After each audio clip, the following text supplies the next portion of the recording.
My Gavan and Melanine, and well met indeed. I am Attica Galadirthan, and welcome back to Age of Empires 2 Definitive Edition. It has been years, I think, since this featured on the channel, but it featured on the channel fairly prominently when it did. And then it just kind of trailed away and faded into nothing. But with the release of the Reformation of the Order of the Swan, which I've banged on about in so many videos now, and with the upcoming tournament that we're going to run for Age of Empires 2 and two other games yet to be decided upon, I wanted to bring Age of Empires back to the channel. And this is a wonderful game, if I do say so myself. So, the game is fairly lengthy, and I'll talk you through the players, talk you through what we're doing, and then we'll just get into the action. I will speed up at various points and things like that. Now, please note straight away, before you start commenting, I have actively chosen not to use Capture Age, because I much prefer the normal method. Now, I might do another video with Capture Age and then let you all decide which one you prefer. Capture Age allows you to zoom out further, and it gives you a lot more information about every faction whilst you're playing. But it also doesn't have any music. At the minute, NVIDIA really doesn't like recording it, so I'm going to have to try and find a way to get it to do that anyway. So at the moment, I can't record using it anyway. And so I'd have to find a way to get it to work. And Capture Age also lowers the graphic quality down a lot, and I really don't like that. I just don't think, for the types of games that you're going to be seeing here, I don't think it's necessary to have the in-depth analysis that Capture Age provides. So, we're playing a diplomacy game. This is the most common type of Age of Empires game you'll see in the Order of the Swan on the Discord if you're going to jump in and play with us. In a diplomacy game, there are very few rules, except for diplomacy related ones, as you might imagine. So you start the game allied to nobody, and you can ally anybody you want at any time. However, you can only ever have one ally, so to stop blobbing, basically. So it always breaks up into 4 teams of 2, as you might expect. But you can have neutrality. You can set people to neutral. You can agree to trade with people who you aren't allied with, and we allow that kind of interplay. So it still doesn't form blobs, but you might find your ally, something that happens quite a lot, is you might find that your ally is actually trading with the person you're attacking because they've yet agreed to attack them. So it creates a lot of diplomatic intrigue, which is really nice. And the alliances change on the fly, as you'll see here. I'll talk you through those different bits and bobs. Diplomacy games are almost exclusively played on large custom scenario maps, so that there are more resources. This is one such custom scenario. I can't remember the name of this one. I can't remember which one it is. And it's bugged me no end since I decided I was going to record this, but I just cannot remember the name of this scenario. But this one, I believe, was created by Earendil, and there was a period of time where a lot of maps were created by the few of us that play the game quite a lot. So you might see some of our creations appear here and there if we continue with Age of Empires moving forward, which I would love to do. So it's a custom scenario. Anyone can ally with anyone at any time. And any nation is acceptable. You jump into the action at 47 minutes, but remember this is actually 1.7 speed, so that isn't 47 minutes of real life. That's 47 minutes divided by 1.7 of real life. And I'll talk you through. So I am grey. I'm always grey. I like grey. People always like to think it's because I'm backhanded and it allows me to sneak troops into their bases, and that's an entirely different side effect, but that comes with being grey, but I like being grey. I am one of the newest nations available, the Poles, who are a massive cavalry-focused faction. I am sandwiched up here in this little continent, and south of me we then come to Mats. I'm not too bad at the game, by the way. I'm not very good early game, which is why I'm probably going to suck in the tournament, because I'm terrible at rushing, I'm terrible at scout and night rushing, but if you can let me get to the Imperial Age and let me boom up, I tend to turn into a little bit of a steamroller and usually can't do all right. But south of me is Mats, and immediately you can see he is currently the game's best player by a score of almost 10,000 lead over anyone else. Mats is arguably the best player in the Discord.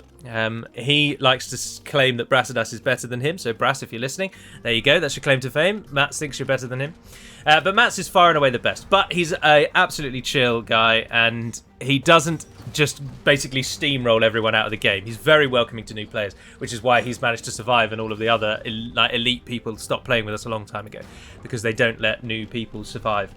So Mats is very, very good. He's claimed this entire southern corner, and I, sneakily and cleverly, have allied with him so that I've got the strongest person on my team. North of Mats in the light blue... Oh, sorry, Mats is playing as the Vikings. So, Vikings... as you can see, they sometimes go Arbalesters. That's something that they've got in their wheelhouse. That often you'll always see Vikings use their unique unit because it's anti-cav, particularly in Diplo games. in Diplo games, the fighting almost exclusively takes place in the Imperial Age. So you'll see a lot of units that you won't see in the pro plays. Pro games are almost entirely wrapped up before the Imperial Age or within a few minutes of getting to it, which is why I find them so boring to watch. It's all Knight rushes, it's all Scout rushes, and it's all Archer rushes. You barely ever see a unique unit, and I think it's boring as sin, which is why I much prefer these.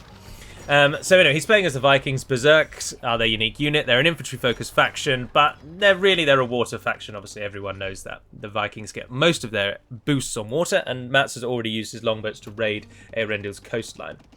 We'll get to Eärendil in a moment, but north of Mats is Griffin. Now, Griffin, Eärendil, Chris, me, Knight, we all kind of form that next sort of tier. Each one of us could beat another one on a good day, but we might lose on a bad day.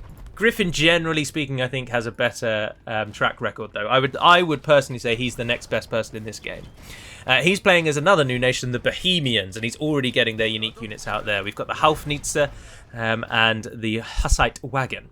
He's testing and poking at Mats from the north. The Bohemians are a monk and gunpowder civilization, really. But really, they're just a slow ball of death civilization, I would describe them as. Hussite Wagons give them excellent survivability with its unique feature that units behind it take less arrow damage or ranged damage. The Halfnitzer allows it to attack at an even greater range, so they can just slowly plod forward, destroying as they go. And then it's getting hand cannoneers in there to supplement his army.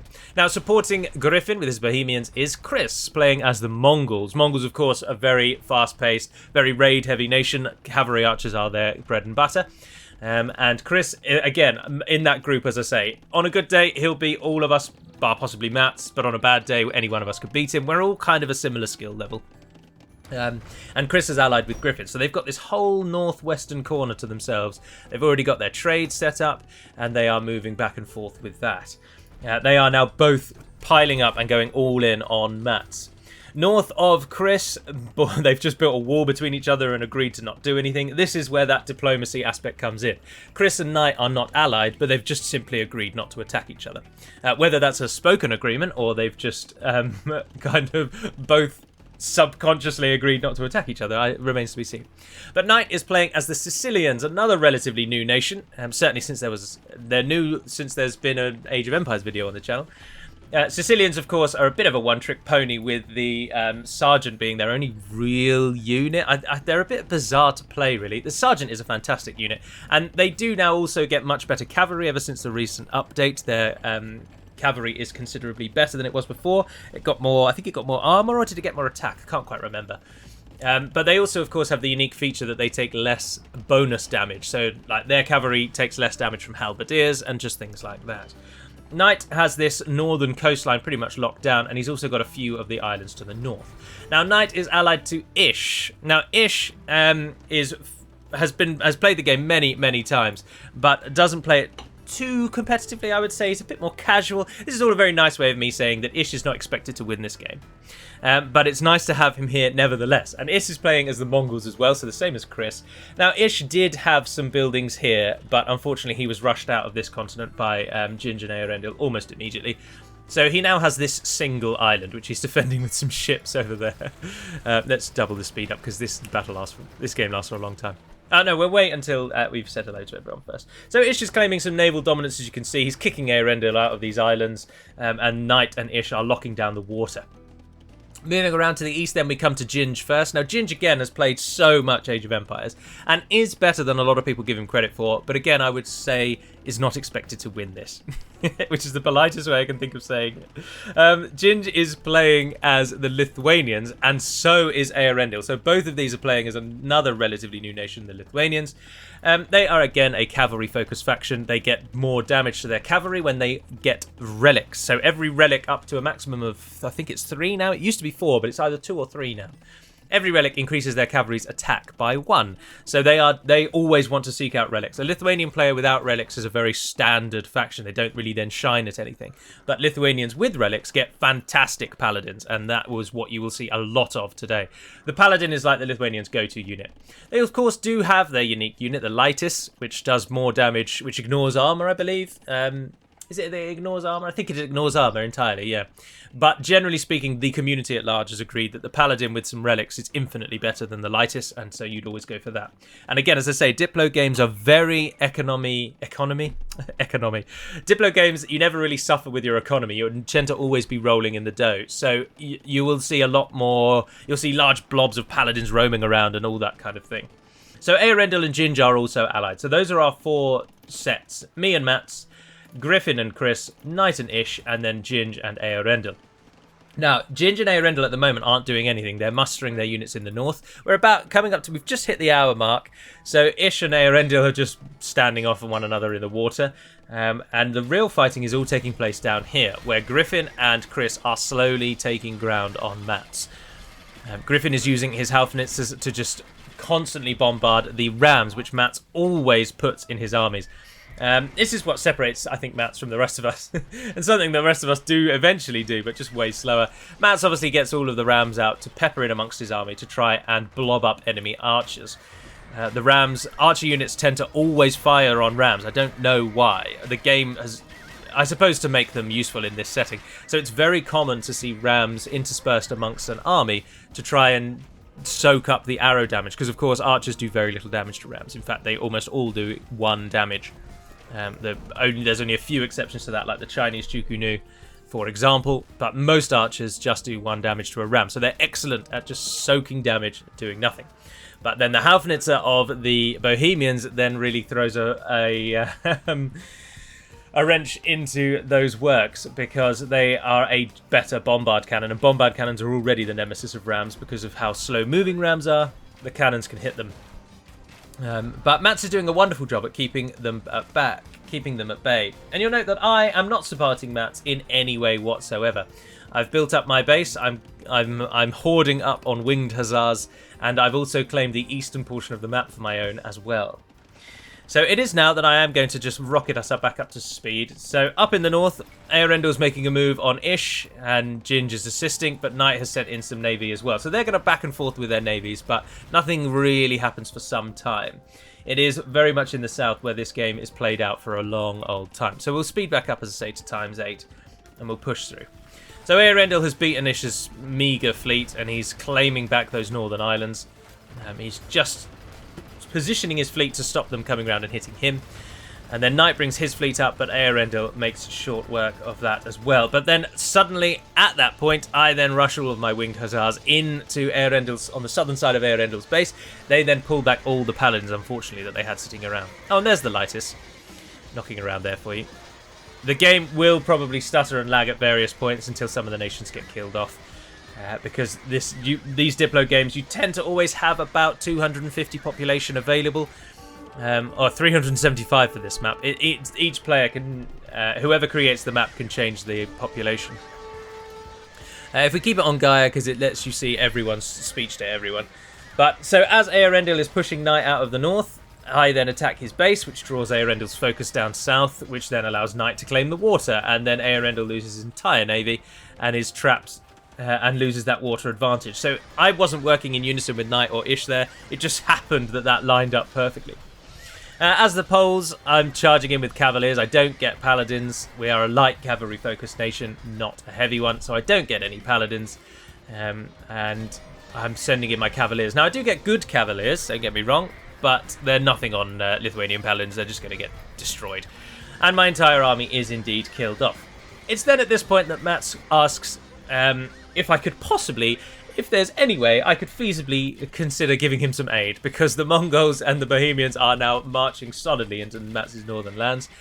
The horde of Mangadai, supported by the Haufnitzer and the halberdiers of Bohemians, is just too much, really, for Mats's sole force to take. Like, Mats probably could deal with one of these armies, but the two of them together and the fact that they're covering each other's weaknesses just means he doesn't really stand a hope. So once my army is defeated, I strengthen my border with 4 castles, and then soundly plod off and start preparing an army down toward Mats's line. Now I should say, we'll just bump up to 8 again, I should say that, first of all, almost all of us, in fact every single one of us, except Eärendil in this game, are talking on the Discord, which is why Eärendil is the only one really actually talking. because he couldn't use his mic for this game, so he, as he's just said right then, how fortuitous, he can't speak, so he's typing in the game. The rest of us are talking, so there's all of that interplay behind the scenes which you can't see. Secondly, something I have yet to mention is that this is a regicide game. So victory can be achieved by simply killing the king of the enemy, of your enemy. And Eärendil, I absolutely love that he does this in the scenarios, sets it up so that when the king dies, every single building and unit of that nation is instantly destroyed. And I really like that. So killing a king not only defeats a player, but then it massively changes the course of the game. And it would anyway, because one player is then suddenly dead.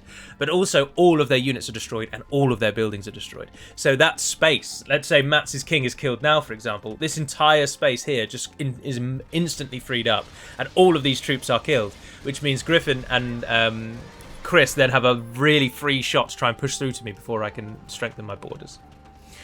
We are at the point now where the numbers involved are obscene, and so you'll see things like this where my units were given a command but then just decided to stop moving, and so you have to constantly stay on top of them. But the Bohemians and the Mongols have now pushed right through. If we do just swap over to the north though to check what's going on there, you'll note that they have basically ceasefired. Knight and Ish have sat their navies in the way. Eärendil hasn't really bothered rebuilding a navy, and he's now basically just healing because he was attacked by two people at once. He's taken a big hit. His economy's taken a hit. They've used up most of the natural resources on their continent, so Eärendil and Ginge have gone quiet for some time, which turns our focus back onto us in the south. My winged hussars have finally arrived. The charge of the hussars takes place, and whilst I am much better than the Mongolian hussar, I do more damage and I have more armour. Well, I don't have more melee armour actually, which is disappointing. Oh, no, I do. Excuse me. No, I'm thinking of the wrong one. Melee first, Pierce second. We have the same Pierce, but I have slightly better melee and slightly more attack, which absolutely annihilates his Hussar horde. The Hussite wagons are terrible against anything melee because they're siege weapons. They are not archers, they are siege. So I'm able to help Mats to a degree, but I don't capitalise well enough on that, and we don't push back. Now, I should also just say, I don't intend to make these videos ever entirely focused around me. That's never the goal. This isn't just going to be the Galoo show and you get an hour-long video or 40-minute-long video, whatever it is, of just watching my armies. But it just so happens that in this one, for a long time, the fighting involves around me and Mats, because the north goes completely quiet, as you can see. Now, it would be absolutely ideal if at this moment, Knight and Ish could attack Chris and Griffin. And I am profusely and non-stop calling for them to attack in the chat, but they decide to go for Ginge and Eärendil instead. And so our forces, despite winning a few times in the south, are repeatedly pushed back. But then, as I say, Knight is at least now starting his assault. Ginge and Knight have both walled each other off, but it won't take them long to get through that. Moving their ships through that little canal. Moving down to hit Ginge. Ginge built a few ships, but nothing really. If Knight brought his full navy through, Ginge would lose. But they're both concerned about not letting Eärendil get to them. So they have concerns there. Right, now I've managed to set up some more production on that southern side. I'm flooding units through, and I'm building a wall. Seeing that the tide is rather turning against us, I'm defaulting back to the old, my default stance of wall the hell up. So we're chucking some castles down and we're throwing down a wall. And I'm just flooding hussars and paladins in. Griffin starts building bombard towers as well to secure the terrain that they've claimed. And you'll note Chris and Griffin now have a rather incestuous base. They're just building on top of one another. In terms of kings, Griffin's is right up here in the corner, as is Chris's. Mats's, I believe, at the moment is in one of these castles. This one certainly has someone garrisoned in it and has walls all around it, so I think he's in that one. I don't think Mats has run him away. My king at the moment is sitting in that tower over there on that little slither of land, and I don't know where Knight's, Ish's, Ginge's, or Eärendil's are. In fact, I never know where Eärendil's is. But we claim a little bit more victory again. We push back again, but it's just not enough time and time again. The Mangudai horde is so difficult to deal with. And the hussars, though winged, are just sadly not the way to deal with that. particularly with the cover from the wagons. Now, the wagons don't do a ton of damage. They're not death dealers, really. They are a excellent support wagon, excellent support unit. They cover your ranged units, and that's what they work wonderfully at. And the Mangudai, of course, are masters of hit and run, pull back, shoot, pull back, shoot, pull back, shoot. But we buy a little bit of time. We start getting some siege works up. Meanwhile, in the north, the sergeants of the Sicilians have pushed through Ginger's wall, and Knight starts claiming the gold. So it would seem that Knight is running rather low on resources. Let's just have a look. No, he's got 21,000 gold. So not in the slightest is he concerned with gold. But he claims that gold nevertheless. I mean, it's always useful to have more. And he's got a castle down there. But you will now note that his castle is not attacking Ginge or Earendel. They have agreed a neutrality. So with Knight pushing through that wall, they've then spoken and agreed to do nothing. Which turns the focus entirely on the south again. My attempts to set up siege workshops are completely negated almost immediately. The enemy's cannons making short work of those. And my army is now just running into their death. Because they're going in one at a time, they're never going to hope to do anything. But I build more buildings slightly further back. We keep going. We keep going. At the moment, though, we're still not being attacked by anyone else. Earendel and Ginge allowing us to just freely kill our civilians and our people at will against the meat grinder of the Bohemian and Mongol alliance. And they chose wisely because we are losing soundly to the Bohemian and Mongol alliance. The horde of the Mangudai, we just can't break the hordes of the Mangudai. Now my wall is up, my troops are being stationed just behind. Trade is flowing between Mats and I quite freely. And I start then trying to move into archery ranges to desperately to try and get something to deal with the Mangudai. But then therein lies the problem. Skirmishers are fantastic against Mangudai, of course. They're really the only counter. Chukunu are probably a better counter, but none of us are Chinese. But skirmishers are terrible against Hussite wagons. They do 1 damage to them. So you need 250 skirmishers before you can even kill a wagon in 1 shot. It's a bit demoralising. But we're swapping nevertheless, but they push and they push and they push. And remember, the Haufnitzer has an insane range. 13 range, which is crazy. If I've got a trebuchet up here that's been set up for a while. A trebuchet has 16 range, so the Haufnitz, it doesn't... I don't know if it's Haufnitzer or Haufnitz, and I'm going with Haufnitzer because I assume that word eventually morphed into howitzer, and that's the kind of proto-howitzer word, is my gut instinct. So I'm assuming it's Haufnitzer, but do correct me if I'm wrong. If there are any Bohemians out there, how do you pronounce this word? If you're wondering where Bohemia is, by the way, just as well out of I'm sure most of you know, but Bohemia is in present-day Czechia, or the Czech Republic. So, Central Europe, really. Alright, they've finally pushed through. My horde's still flowing in, but it's not doing anything, really. And the slow, methodic charge of the Bohemians just keeps killing our people. So let's speed it back up again. Back up in the north, the trade is now flowing between Earendel and Knight, their neutrality. This is exactly what I mean with Diplo games. One moment they're enemies, now they're bloody well trading. So me and Mats are fighting the only war at the moment against Chris and Griffin, while the north just sits there getting fat on gold, which is just delightful. Everyone loves to see that. Mats' buildings start to really go down. I assume he's now run his king away, and I expect his king is somewhere over here. But you never know. Some people forget about the king, and it often costs them. But that castle goes down, so if he was in there, then there's absolutely no hope. But no, I don't think he was. I really don't know where Mats' king is.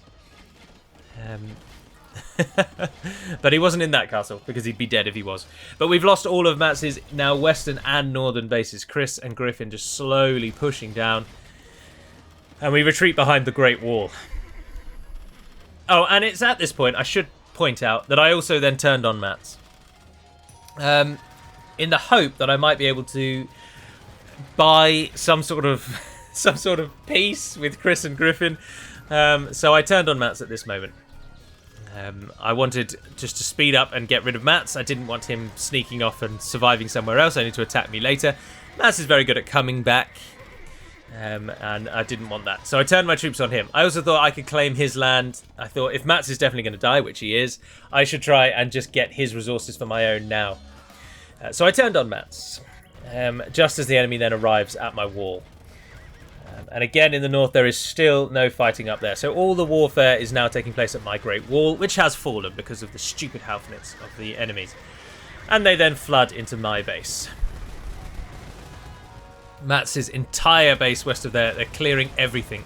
Not a single building is left standing, save for some walls and a few resource camps. And then without any support for my walls... Now, I should say that at this point, when they rejected my gracious request for neutrality, I realised that it was very much over, and I input and I begin Operation Exodus. All of my farmers are shipped over to my eastern side, where we begin clearing the forest as quickly as possible to replace them with farms. I've now set up great turret defences on the small islands between my bases. I've made sure I've got enough transport, so we don't, in case we get housed, we can still get people out. You've got to think about these things. Running away is not as easy as running away. You've got to have a little bit about you. You've got to think about it. But anyway, I'm running away. I'm running away firmly with my tail between my legs. Brave Sir Robin absolutely ran away. Mats is also trying to flee as best he can. He's moving his troops to this little island over here, but it's probably not going to save him. And I imagine his king is now in that guard tower. But his base is well and truly done. They then start flooding into my base, as I say, as Operation Exodus really gets underway. We make sure to clear out that forest, and it is at this very moment that Eärendil and Ginge, now absolutely fat and bloated on the gold trade they've achieved with Night, the annoying three-way neutrality of the north then moves in to do some damage. Eärendil and Ginge flood across the crossing, and Night brings his army down through the sea. Annoying. Bloody annoying. So it is at this stage that I'm thinking, bugger, we've rather done for here, aren't we? So we enact the second phase of running away, which people, I don't mind telling you all, but it's a bit of a trade secret. And it works so often, I absolutely love it. And what's happening here is we're being attacked by two different alliances. Those two alliances don't like each other, and they will fight if their troops meet. They have not got a neutrality, and they are now at the point where they know Mats and Gallo are dead. So at some point, I'm going to have to fight Eärendil and Ginge. So what I do, to facilitate them attacking each other and allowing me time to escape, is I delete my entire base. And it may seem foolish, but actually it works a charm. Because now they've got all these armies standing around with nothing to do, and they think there might be more of my base left, so they move forwards naturally. And lo and behold, after only a short time, well, once my... Hussars finally die, their two armies do meet each other, and war is then joined. And there we go. So now, I have lost my holdings on the mainland, granted, and there is a real risk. I probably am out of this game. It is likely I am dead. But, by deleting my entire base, I force the issue between these two, and they now have to decide to go to war, which means they're going to now start tooling up to fight each other. They're not going to be thinking about me, and I'm able to sneak my king away, or sneak my army away. Knight does move his entire fleet onto a turret, try and attack me, the jammy bastard. But with the castle and with the towers, those galleons aren't going to do anything. He needs bombard ships in there. Not bombard ships, sorry. Oh, and there goes Mats's king. So Mats has now just died. He did have his king in the tower. He fled and the ships got him. Something else I should have said at the very beginning, sorry. In diplomacy games, generally, we don't allow cannon galleons, because cannon galleons make very short work of things like this. And so without them, it allows just a little bit more intrigue. It allows the game to flow in different ways. And also, when we first started doing these Diplo games, cannon galleons, we used to find that newer players would, because in a Diplo game we all started in a transport ship here in the ocean, and you have to sail to land and you get set up that way. And newer players tend to sail to the first bit of land they can and found their base right on the shore. So we used to find that cannon galleons would just make it a very hostile environment for newer players, because their entire base could be destroyed with a few cannon galleons. So very early on we outlawed them, and then it's just stayed that way ever since. So we never build cannon galleons until, generally, like if I was able, for example, to survive on this island and fortify it till the very end, and then I'm the only one left, so there's two of them and one of me, say. At that point, they would then get cannon galleons, because how else are you going to break this ridiculous fortress island? And it's just a slog. You know you're dead, you know you're not going to beat them, you're never going to get off of your island, so you're just delaying them beating you. So at that point, we tend to allow them, because otherwise the games just last for hours and hours and hours. I mean, this one already lasted for some time, as you'll see when we get there. But anyway, so the plan has worked. Eärendil and Ginge are now moving villagers down into this space. They have claimed it, forcing Chris and Griffin back, who have brought their own villagers forward, and they're now all setting up quite nicely in this area. Mats is now dead. Mats tends to die early in all of the games because he's the best player. We all kind of subliminally agree to attack him. But he's a champion and he plays anyway. Knight and Ish have now sailed away to the north to continue just feeding gold into Ginge and Eärendil through trade. Chris and Griffin deciding not to admonish Knight and Ish for that. So we'll go back to times 8 because now there's a period of peace as both teams flood into what was mine and Mats's base and start preparing for their inevitable conflict. They're sending out a few little raiding parties trying to find one another. The Mangudai get involved and the Hussars go down early, so Eärendil pulls his army back, sets his halberdiers ready, and Ginge brings in his paladins. So it's halberdiers, Hussars, and paladins versus Mangudai. And as you'll note, Chris is using the Mangudai exactly as one would. He's moving them backwards shooting, never really allowing them to get engaged in melee. Ginge tries to go on a little bit of a raid. He floods some forces, but they only make it to my wall, which wasn't entirely destroyed. It actually plays quite a pivotal role in the game, as we'll see as we go on. We'll keep it at times 8 for the moment, though, because Ginge's raid doesn't work. But he does pull all of those Mangudai out. So at the moment, there is no forward army if Eärendil and Ginge wanted to move forward. Griffin bizarrely takes this opportunity to just showboat, really, and decides to place a wonder of all things right in Mats's base. Almost a monument to Mats's defeat. But in the north, still nothing. Just trading with each other. Nothing but trade. I'm now just licking my wounds, clearing out the last remaining forest, setting up my unique full walks and all of my farms, sorry. No one's bothered with coming for me, but Knight does send in some ships to blow up my various little islands. And you'll also note there that Eärendil brings up a trebuchet to down me from the shore, which is very annoying. But war continues to flourish in the central lands.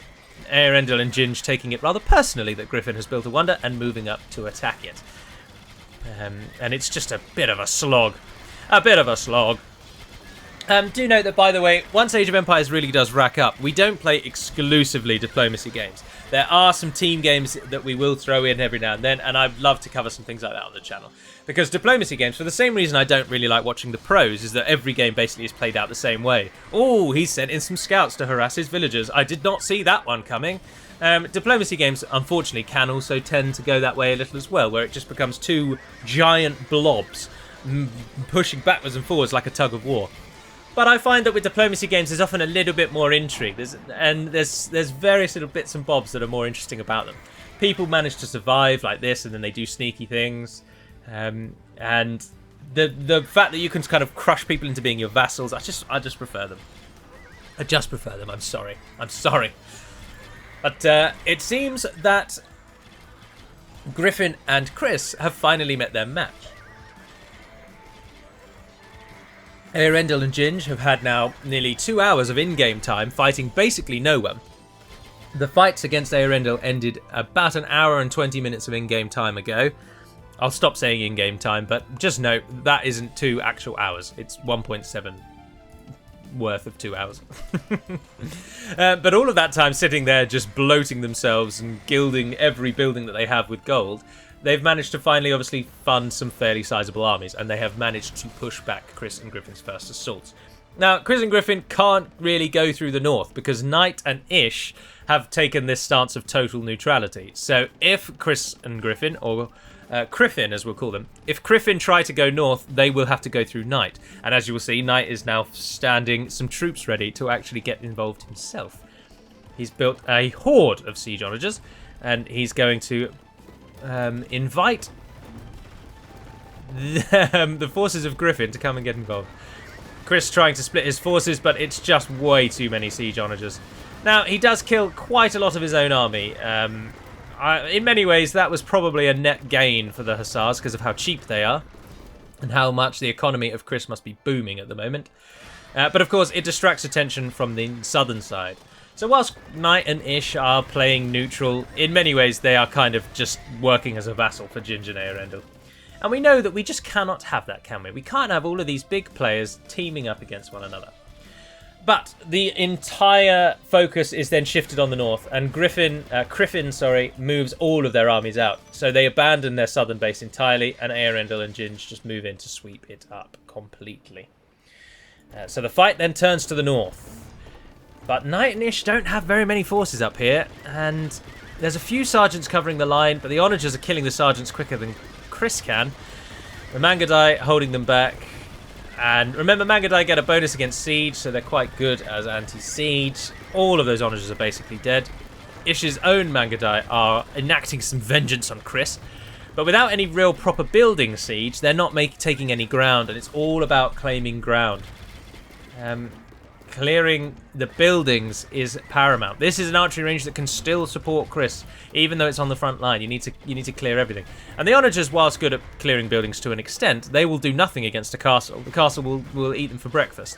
So they need some real siege in here. I'm surprised there's no trebuchets. Don't really know what's going on there. But yeah, so the south is now just entirely cleared out. Griffin is focusing a little more on the south, but he does send some forces to help Chris, and there's some Halfnitzers moving in to support just that.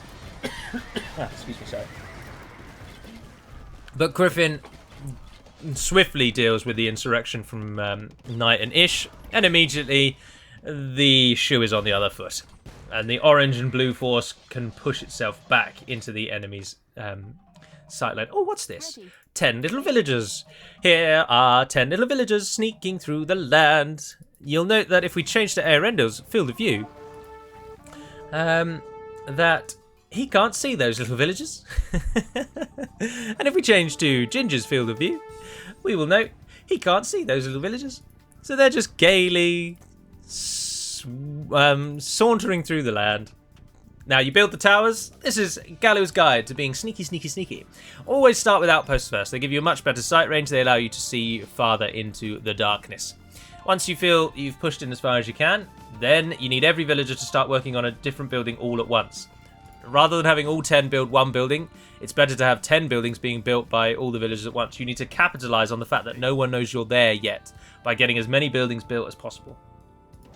While that's going on, the little back and forth in the north comes to nothing, and they Knight is entirely pushed back. So much so that Griffin and Chris can start sending troops south and actually feeling their way south again. But Earendil and Ginge have now cleared out all the buildings. They've moved past my wall, and they are now moving up to create a base here.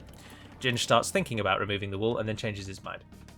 Predominantly, we're using the villagers to build houses because we were housed, and then once the houses are up, we'll start with the military. Griffin now just absolutely ruining Knight's day. Oh, but Knight comes in with some paladins and takes out all of those Halfnitzers.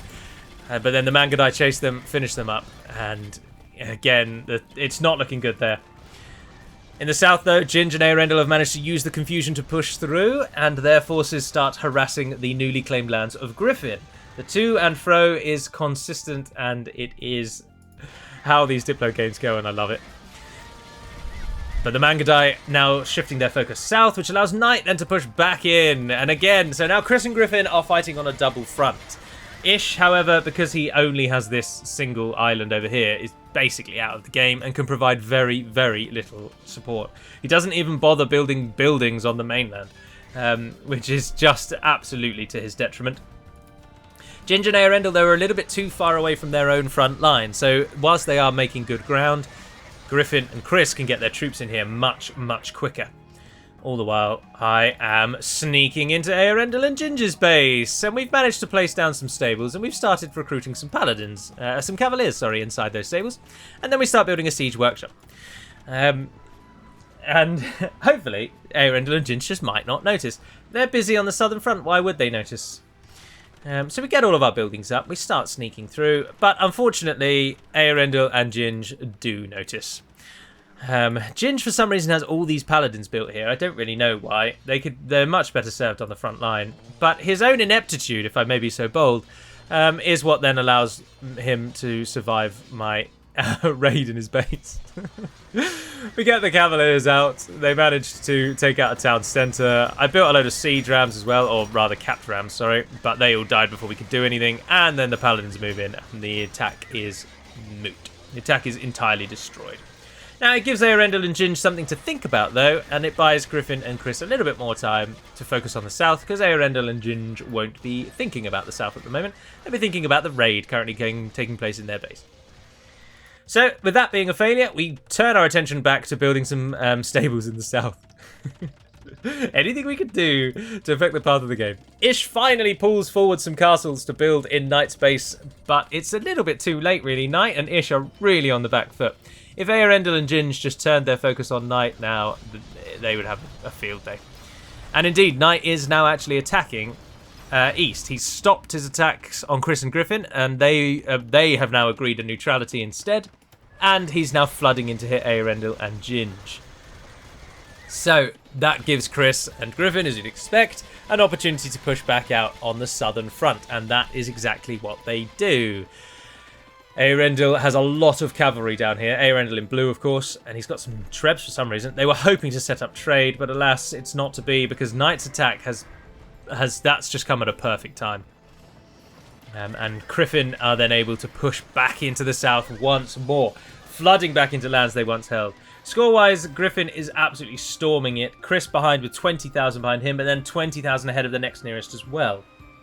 But despite my now living only on a single solitary island, and having no military units to my name, and having my little secondary hope of sneaking in be destroyed, I have more points than Ish and Ginge. I don't really know how that's possible. Probably because I've killed more things. Maybe Eärendil's done a lot of the heavy lifting. But Eärendil's hoping to beat back Griffin, and the slogfest continues in the south. In comes more support, but the Halfnitz, that blob of Halfnitz is just unstoppable. Every building goes in a single fall, and the Mangudai covering them, you just can't stop that. They're a perfect little unison. Up comes some siege rams to try and give and you saw that straight away there, didn't you? The skirmishers then begin to shoot the rams, even though there are better threats. And Eärendil loses his southern holding. It is then at that point that Ginge starts setting up some buildings here to stop me setting up buildings there. And I had some villagers, but they are soundly killed off. And once again, I kill them all to stop them getting through, and I destroy the outpost so that they won't find that one. So I've still got some sight range on that southern side. Knight and Ish fully now pushing in to Eärendil and Ginge's base. Ginge and Eärendil now find that they are fighting a two-way war. This is why this is so good. Ish and Knight are not the strongest players in this game, and I don't think they'll mind me saying that. I don't mean skill-wise. I mean right now, at this moment in time, they are not the strongest players in the game.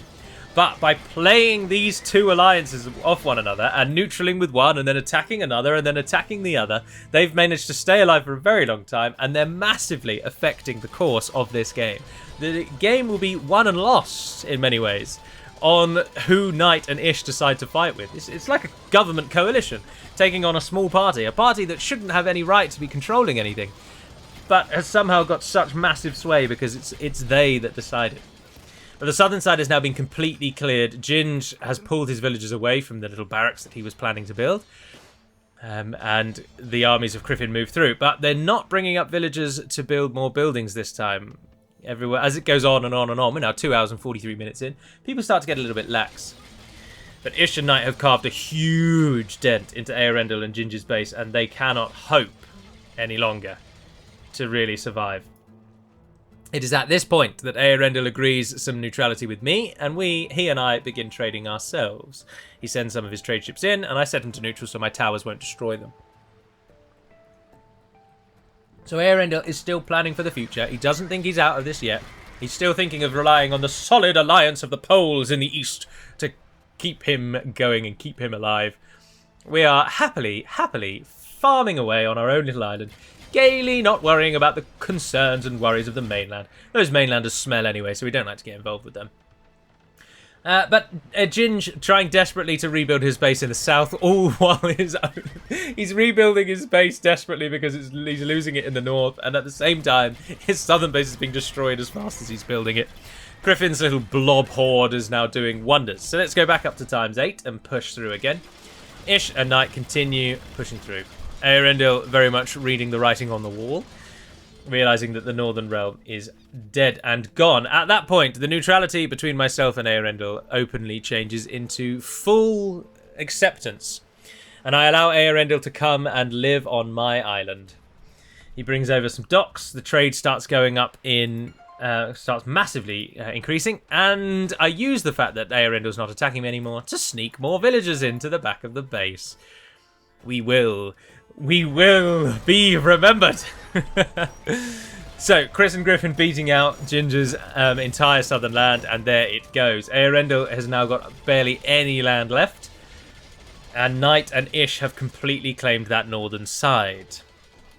I have managed, however, to sneak some villagers through, and I'm now also pushing through and rebuilding the wall so that the enemy can't sneak back and forth through, but they won't realise it, because if Griffin issues a movement command to go here, with one of these monks, for example, to go here, the monk's not going to say, "Oh, can't do that."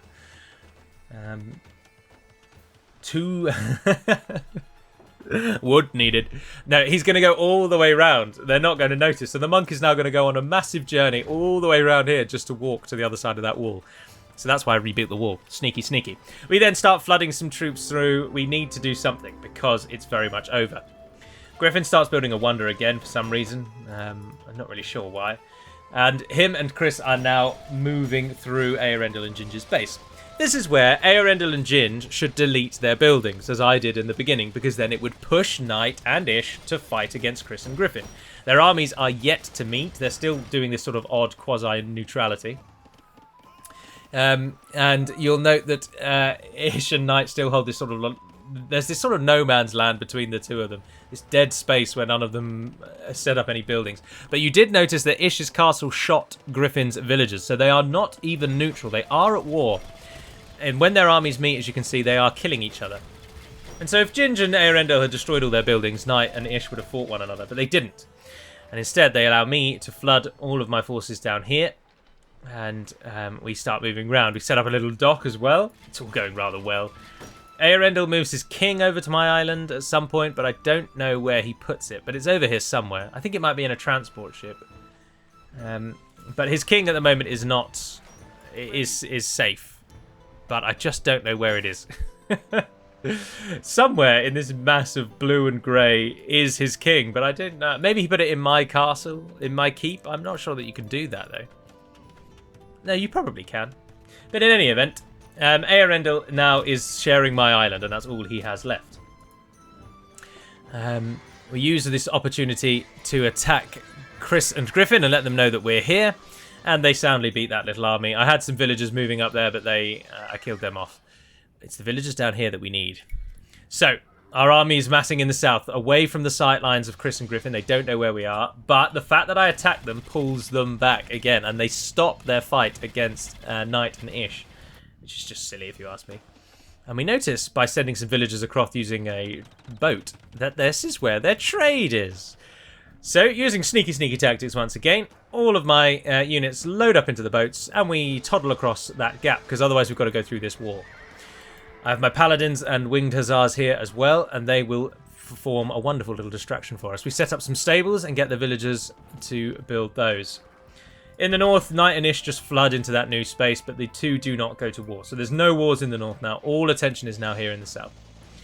Griffin trying desperately to destroy the wall so that he won't run into the problem I outlined a moment ago. And we break down the palisade gate and in we go. The hordes of Polish cavaliers taking on the Mangudai. We absolutely disrupt the trade. We start destroying the buildings. And to be honest, we don't really do all that well. We're immediately met with halberdiers, who of course just make short work of our army. The Mangudai as well assisting in that. We managed to massively disrupt their trade. We take out a few buildings. We give them a little bit of food for thought. Again, we stop the war in the north. Ah, no, they go to war in the north at this exact moment. Now is the time that I asked Knight and Ish to get involved. I said, I'm attacking them in the south. If you have anything that you can attack them with, now is the time. Please get involved. And they do. So the north then flares up. Earendel sends in a navy to try and assist as best he can from the water. Ginge, I don't know how Ginge isn't dead yet. I don't know where Ginger's king fled to. Oh, he's probably in that transport ship right there. But in the area that I was in, all of my forces are defeated. Alas, a sad day indeed. But some of our villagers still live, and that's what matters most. They take out my dock there, but I've got 2 transport ships that still survive. So they shut down that southern side and they stop me from doing anything there. I tried to get a castle up, but it doesn't work. We managed to get a dock up though before that villager is killed off by one halberdier of all bloody things. And then Chris and Griffin just flood in and start destroying all the buildings I built. Eärendil moves his navy to the south here to try and assist as much as he can. He's reclaimed the lake, although Knight has a bit in the north. And Knight and Ish then start moving back into the north, but Griffin has absolutely carved through Knight's base on that northern side, and he cannot hope to really recover from that. My dock is destroyed, but I managed to build a transport ship. Keep your eyes on the transport ship, boys. Keep your eyes. So the east, absolutely nothing is happening. Griffin starts wiping out Knight's base, and you're wondering now, why are these people not resigning? Because there's always hope. There is always hope. And it is that glimmer, that slither of hope that we cling to with all that we can. The fighting in the south, though, takes a turn because Chris and Griffin no longer need to worry about me, and Eärendil has no armies. So he pushes back north, or they push back north, and Knight and Ish are beaten out. Ish sends down his navy to try and help. Knight floods in with his navy, but navy's not going to do anything against what is currently besieging them. And they are going down. The castles fall, and the army then floods in again to hit more and more and more. But what's that we see in the south? Is that a small column of grey disappearing through the sneaking past the lines of Griffin's gunmen? I think it might be. Where are they off to, one wonders? They've boarded the transport ship that we kept alive. And then, despite the Halberdiers' best efforts, we make it into the other transport ship, and away we go to the island in the middle. All things are now in motion that cannot be undone. But Knight and Ish are now well and truly destroyed. Knight's only base is now the northern land up there, but he doesn't really have any economy left to speak of. A couple of town centres on that island, but there's not a farm to his name. It's looking a bit dire. Excuse me, sorry. Apologies. Ish, as well, still just living off of his one island. He's never had farming. Remember, though, well, not remember, though, but in diplomacy games, it's very common to make fish almost infinite by putting about 100 fish tiles on a single tile. So fishing is always lucrative in diplomacy games. But I've been stuck in the east for so long that my fishing has... most of my fish has actually been used. Right, in the west, I built a town centre on that island, a dock and an outpost, and I send off my villagers to go and test the waters, see if we can't find... It is at this point that I figure that Chris and Griffin's kings are almost certainly in the corner. I don't know that for certain yet. I can swap to see what I can see if you would like. I am 7. We turn the fog of war on. You can see I don't know that they're over there, but I can see that castle, and the fact that it's that far in the corner makes me think they are almost certainly in that corner with their king. So, knowing though that we got pushed off the shore, I pull my little force back, as Griffin then pushes further into Knight's base and begins taking down what last hope Knight has. Chris coming in from the east, Griffin in from the west. The two of them are now dominating the scene. How on earth could this change, I hear you cry? Well, embrace the Galu way. We build a navy. The navy's chief aim here is to protect us and, more importantly, to distract the enemy. So, the navy moves in. We start attacking what we can, hitting anything that we can. Griffin starts to build a navy in anticipation, but unfortunately I've got too many docks and I've got loads of resources. I may have just one single little island, but the amount of resources I claimed before that island went down, before I was forced to flee there, means that I can build loads. So, we get some trebuchets and we mount them up in a transport ship while the Griffin's attention is focused firmly on our navy. Our galleons keep his docks busy. But I don't have any land to speak of, so Chris can't really assist here. And their armies are over in the east trying to deal with Ginge, which they do because his king was on dry land and Ginge is killed off. So Ginge is gone. There's now nothing in the east for Chris and Griffin to focus on. Their armies are just sort of now dotted around doing nothing, just holding in places where they were fighting before. My trebuchets land on Griffin's shores. We start taking out some docks, but then I think, no, he hasn't got any troops here. We should push. So we do. The trebuchets are packed. The trebuchets run north, And as they move north, they finally uncover 2 castles with flags above their heads. And knowing that Griffin is getting a score of "you're being attacked, you're being attacked, you're being attacked" notifications, he's not going to be thinking about the fact that he's just being attacked in the corner. The trebuchet's set up a little too close, and one of their castles can shoot at me, which is a bit annoying. Knight and Ish now fully defeated. They are just pulled right back to the edge there. They've got nothing on the mainland other than some walls, and that is it. Ginge obviously is dead at this point as well. The trebuchets are up and they start peppering the castle. Away they go. Now, the castles are built in such a way that there's no way out between them. That castle in the back is trapped, if you will. Anything inside of that castle cannot get out.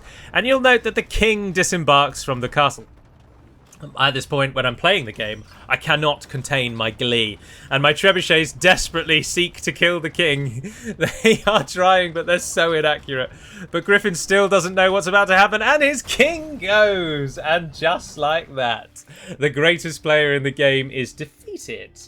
All of a sudden, things take a bit of a turn. We notice that Chris's king is also in there, but he manages to escape. Earendil is very thrilled with the sneaky attack that I've managed to pull off. My villagers start building some stables on this side, and my winged hussars are moving in to desperately get that king before he can get away. Chris knows what's happening, but he gets him into the castle and they all die. And then we are now in a position where, despite Chris now being overwhelmingly the most powerful player, the fact that he now has to contend with everyone else in the game, because despite it being me and Earendil and Knight and Ish, we of course are not going to attack each other. So Chris is now sandwiched firmly between the two. He's a very strong player still, he's got a lot of land, his economy's doing well, and he actually has forces, unlike the rest of us. He has an army. So I reach out to them. I say, hey Chris, do you want to be my ally instead? And after some back and forth and some people trying to get involved and arguing that he maybe shouldn't do that, he accepts. And Earendil is immediately killed because his king is in one of my castles. It gets kicked out and is instantly killed by the arrows. And then it's just Knight and Ish in the north. And Chris and I, the Grand Alliance, the Old Alliance, we should say. Knight resigns and Ish resigns, and it ends.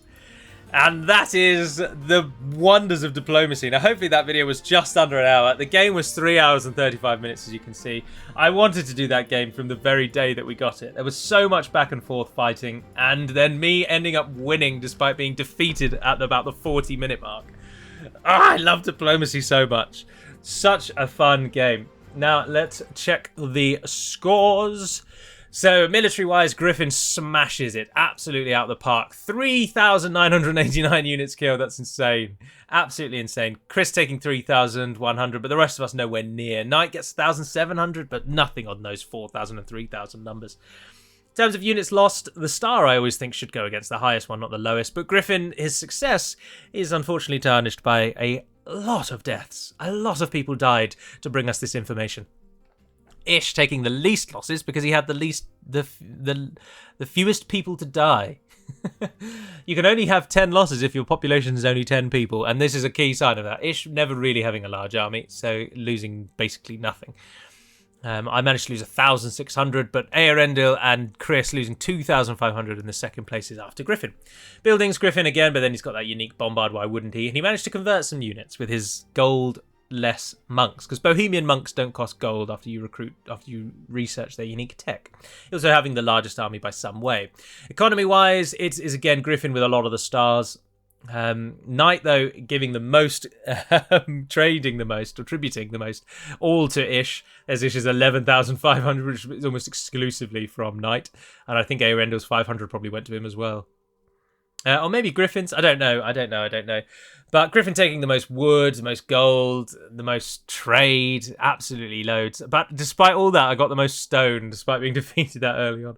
I always go for stone. You always need castles. And castles late game, if you sit on your stone for a while, wait till the end, not only does it then soar in value and you can get some really good gold trade out of it, but also having late game castles is really useful when other teams have run out of stone. So it's always nice to get stone as much as you can, particularly in diplomacy games. But the numbers here are basically so high as to be unreadable. Technology-wise, Knight got to the Feudal Age first at only 10 minutes. Castle Age and Imperial, they're both mats by a long way. It always is that way. The last person to level up at 46 minutes was Ginge, bizarrely. Even Ish beat him. Map explored Griffin the most, researched Griffin the most, not unsurprising, and he even built the Wonder, didn't he? So he'll get the little Wonder victory. Castles, though, Matt's got the most, despite being defeated very early on. Relics captured between Ish and me, 2 apiece. So Eärendil never got a single relic, despite being Lithuanian. Oh, no, that's relics captured, isn't it? Not relics gained. Captured relics are ones that you've destroyed a monastery and taken a player's relic. So because Eärendil definitely had relics, and so did Ginge, but obviously they were taken by me and Ish. Griffin got the most relic gold, and that's exactly that. It's showing that stat there. There should be a column that just says most relics controlled at 1 point. So if they had 2, it would show 2, 1, whatever. Because Griffin got the most relic gold, but didn't capture any relics, so that it just doesn't have an aggression. He had more villagers than anyone else by a long way as well. 269, 250 for Mats again, despite that early problem. And it's the grey one that you want to look out for here, because it's mediocre all the way. It gets thinner and thinner and thinner and thinner. There's a little bit of a burst, and then it goes to nothing. But then we survive. We survive to the end, and we claim the victory with Chris. And a win we have. In the Diplo games, you don't have to win as a team, but it is encouraged. Generally, you always have allied victory on, and then when one of you wins, you both win. And that tends to be how we go about it. But I thoroughly enjoyed that game, and I thoroughly enjoyed watching it back and recording it for you all. Excuse me, sorry. An hour is a very long time to talk non-stop. I've been drinking throughout, but my drink ran out about 10 minutes ago. And now my throat is screaming at me. Gallo, have a drink, you stupid fool. But anyway, there concludes the lesson. I hope that looked enjoyable to you. If it looked like a grind or a slog fest and it's not your thing, totally understandable. But if you too want to get involved with some of these games, if you want to potentially be in one of these videos and have me talking about how great you are in your wonderful victory, then jump into the Order of the Swan, and wait to see for Age of Empires games being played. Generally, they are almost always played at the weekends. That's when you can guarantee people, but every now and then there are ones in the week as well. But I hope you've enjoyed. I hope you enjoyed the sneaky victory I managed to steal, and I do hope you have a wonderful day. But until we speak again, na vara den Permad Melonin, and farewell.